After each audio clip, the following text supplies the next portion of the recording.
Assalamualaikum warahmatullahi wabarakatuh. Salam sejahtera untuk kita semua. Hari ini kelompok kami akan membahas topik tentang kelompok pemberontak dalam hukum internasional. Kami akan mengulas apa itu pemberontakan, bagaimana status hukumnya, hak dan kewajiban para pemberontak, hingga tanggung jawab individu dan negara di hadapan pengadilan internasional. Semoga penjelasan ini bermanfaat dan menambah pemahaman kita semua tentang relevansi hukum internasional terhadap isu pemberontakan. Definisi insurgen atau pemberontak adalah kelompok atau golongan yang secara terorganisir melakukan perlawanan bersenjata terhadap pemerintah ataupun otoritas yang sah dengan tujuan menentang, melemahkan, atau menggulingkan kekuasaan yang ada. Dalam hukum internasional, suatu kelompok dapat dikategorikan sebagai insurgen apabila telah memenuhi beberapa kriteria tertentu, seperti mereka sudah menguasai pemilikan atau sebagian wilayah, punya struktur organisasi, dan mampu menjalankan pemerintahan secara de facto. Melakukan hubungan keluar negeri juga bisa mereka lakukan, misalnya perjanjian gencatan senjata atau perjanjian kemanusiaan. Pengakuan ini biasanya sifatnya praktis atau recognition of belligerency, bukan berarti mereka otomatis sah menjadi negara yang baru. Selanjutnya, pengertian pemberontak menurut para ahli. Menurut Miriam Budianyo, pemberontakan adalah bentuk perlawanan dari sekelompok orang terhadap otoritas yang sah, dengan tujuan menggulingkan kekuasaan dan mengganti sistem politik yang berlaku. Kemudian, menurut Surjono Sukanto, pemberontakan merupakan tindakan kolektif dengan penggunaan kekerasan yang terorganisasi untuk menentang pemerintah. Halo, perkenalkan nama saya Muhammad Nafal Afif. Di sini saya akan membahas apakah pemberontakan itu termasuk dalam subjek hukum internasional atau tidak. Jawabannya itu bisa iya, bisa tidak. Dasarnya pemberontakan itu bukan otomatis sebagai subjek hukum internasional, namun mereka dapat dianggap sebagai subjek hukum internasional dengan beberapa syarat. Seperti pemberontakan itu terorganisir, seperti mempunyai struktur dan komando yang jelas. Terus yang kedua itu mematuhi hukum perang, yaitu tunduk pada aturan hukum humaniter internasional, seperti tidak menyerang warga sipil, menghormati lambang kemanusiaan seperti palang merah ya. Selanjutnya yaitu menguasai wilayah tertentu, seperti punya kontrol nyata atas daerah tertentu ya. Terus selanjutnya itu mampu menjalani hubungan internasional dengan negara lain, bisa melakukan atau kontak perjanjian tuh dengan negara lain. Mereka tuh bisa mengelola sumber daya alam dan rakyat, seperti memiliki sistem perekonomian, sosial, dan politik sendiri. Jadi kesimpulan yang saya ketahui setelah saya jelaskan tadi, pemberontakan itu baru bisa dianggap sebagai subjek hukum internasional terbatas jika memiliki syarat-syarat di atas. Kalau tidak memiliki syarat di atas, status mereka sebagai pemberontakan itu hanya dipandang sebagai kelompok bersenjata non-negara. Sekian, terima kasih. Perkenalkan, nama saya Muhammad Rani Ferbramasta dan hari ini saya akan menjelaskan tentang tahap pemberontakan. Menurut tatanan hukum internasional, tahap pemberontakan dibagi menjadi dua. Yang pertama ada insurgen, yang kedua ada belligerent. Insurgen merupakan kualifikasi pemberontakan nasional atau subjek hukumnya belum diakui secara internasional. Tujuannya untuk mencapai kesuksesan melalui penggunaan senjata. Syarat-syarat agar diakui sebagai pejuang internasional: yang pertama, terorganisir dengan komando yang bertanggung jawab. Yang kedua, menguasai suatu wilayah secara efektif. Yang ketiga, memiliki seragam dengan tanda unik. Dan terakhir, menghormati hukum dan kebiasaan perang. Belligerent alias pemberontakan tingkat lanjut sudah kuat secara politik, militer, dan organisasi, dianggap sebagai entitas politik yang independen. Menurut Adolf, syarat menjadi belligerent: yang pertama, komando tertib dan bertanggung jawab. Yang kedua, memiliki seragam atau ID khusus. Yang ketiga, kontrol efektif atas suatu wilayah dan dukungan dari masyarakat.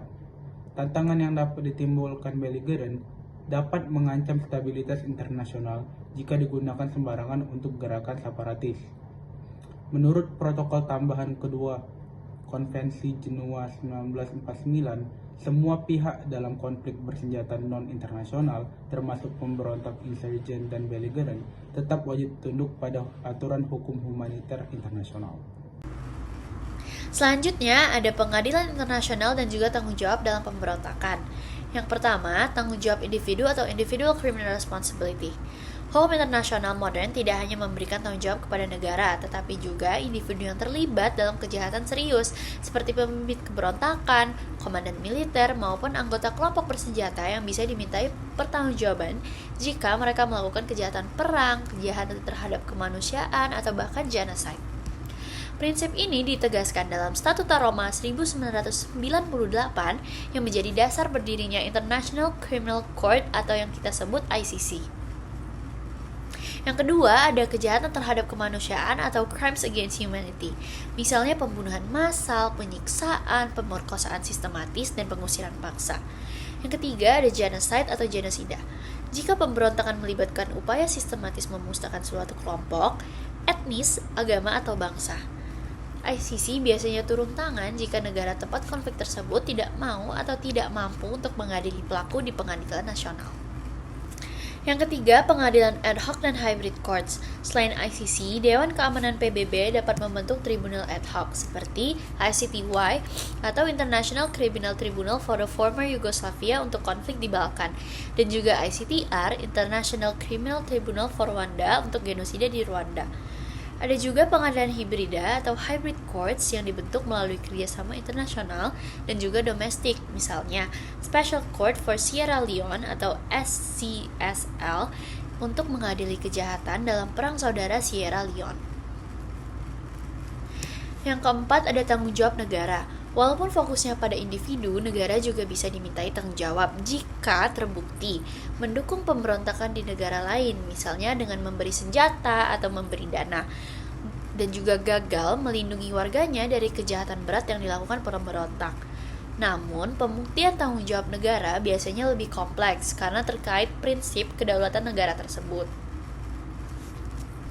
Yang kelima, prinsip komando dan pertanggungjawaban atasan atau command responsibility. Pemimpin atau komandan pemberontak bisa dimintai tanggung jawab atas tindakan bawahannya jika mereka tahu atau seharusnya tahu bahwa bawahannya tersebut melakukan kejahatan, dan juga mereka gagal mencegah atau menghukum pelaku kejahatan. Prinsip ini penting agar pemimpin pemberontakan tidak bisa lolos dari tanggung jawab hanya dengan alasan tidak melakukan langsung. Terdapat hak pemberontak dari Mokhtar Kusumaatmadja Hukum Internasional tahun 1982.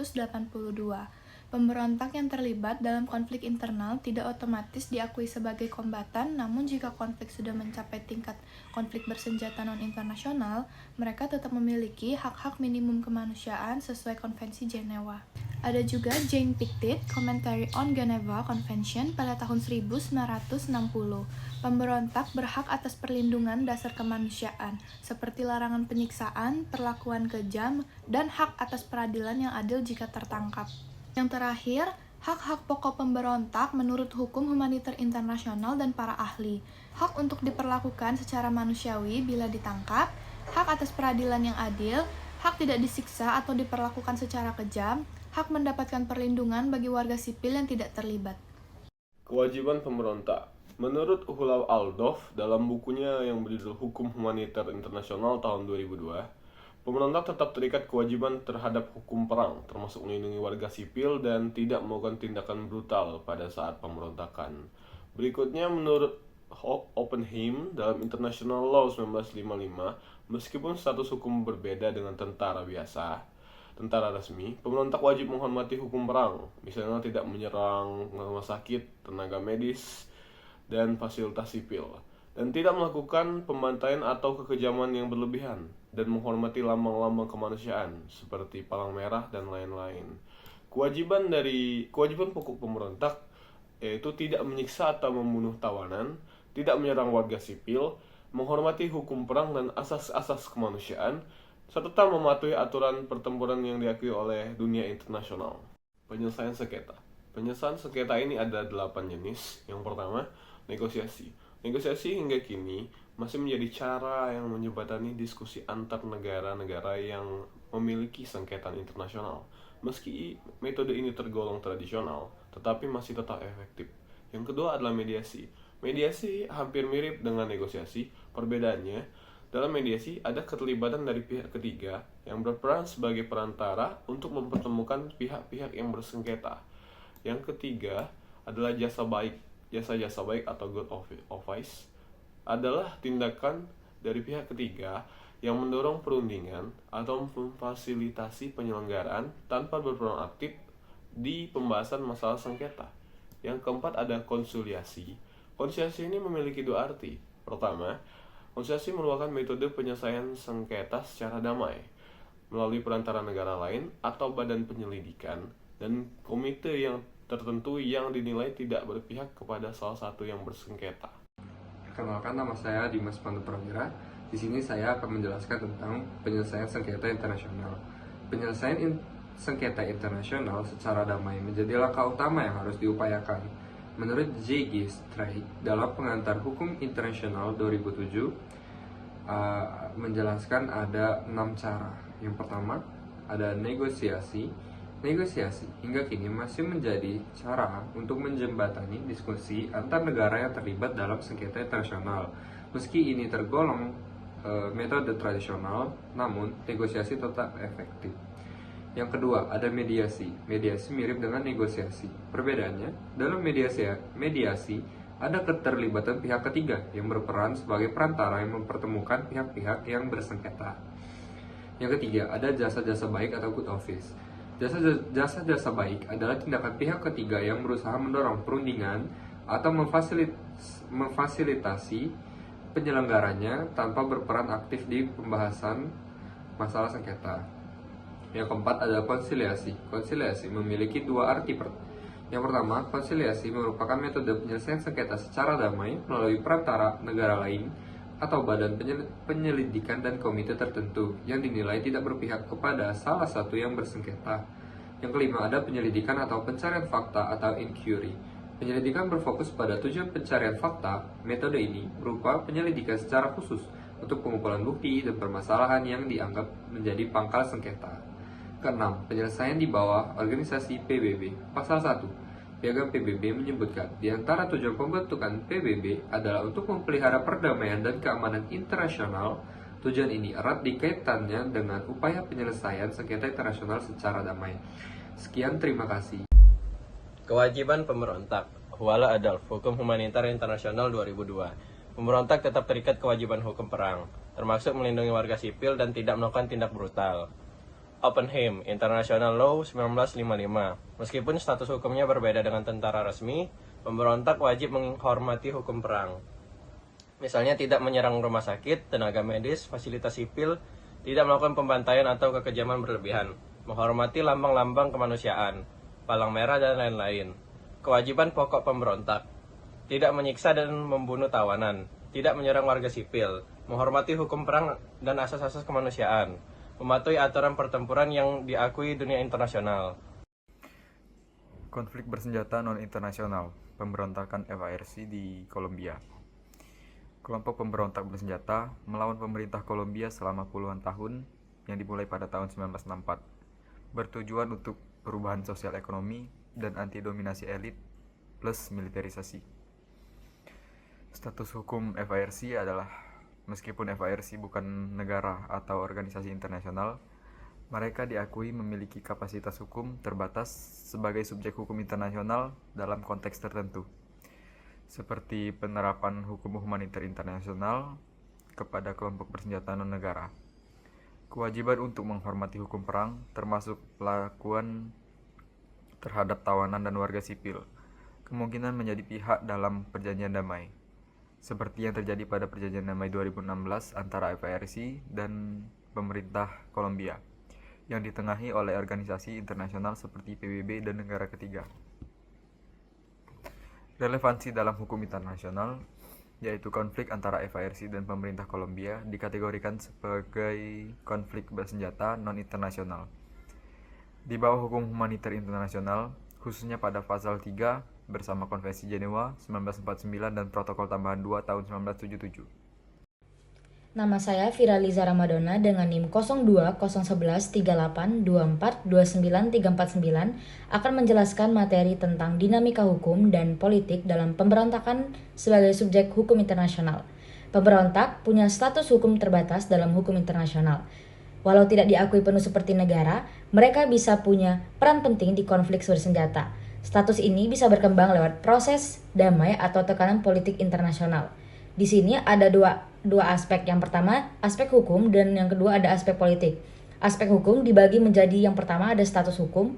Jadi status hukum itu maksudnya pemberontak bukan subjek penuh hukum internasional, tapi diakui dalam konflik bersenjata non-internasional. Terus hal ini diatur dalam pasal 3 Konvensi Jenewa 1949 dan Protokol Tambahan 2 1977. Yang kedua ada kewajiban hukum. Kewajiban hukum ini harus dilindungi sipil, tidak boleh lakukan kekejaman dan perlakuan manusiawi pada tawanan. Jika melanggar, bisa kena tanggung jawab pidana internasional. Yang ketiga ada kapasitas dalam proses damai. Hal ini bisa ikut damai dalam perundingan atau perjanjian meski bukan negara. Kadang difasilitasi PBB atau organisasi regional. Yang selanjutnya ada aspek politik. Yang pertama itu politik pengakuan. Pengakuan sangat politis karena bisa memberi legitimasi separatis. Yang kedua ada intervensi dan geopolitik. Dukungan asing sering memengaruhi dinamika pemberontakan. Yang ketiga ada transisi politik. Itu ada pemberontakan yang akhirnya jadi bagian dari pemerintahan atau partai politik. Contohnya itu SPLM atau Sudan Selatan, FARC, partai politik di Kolombia.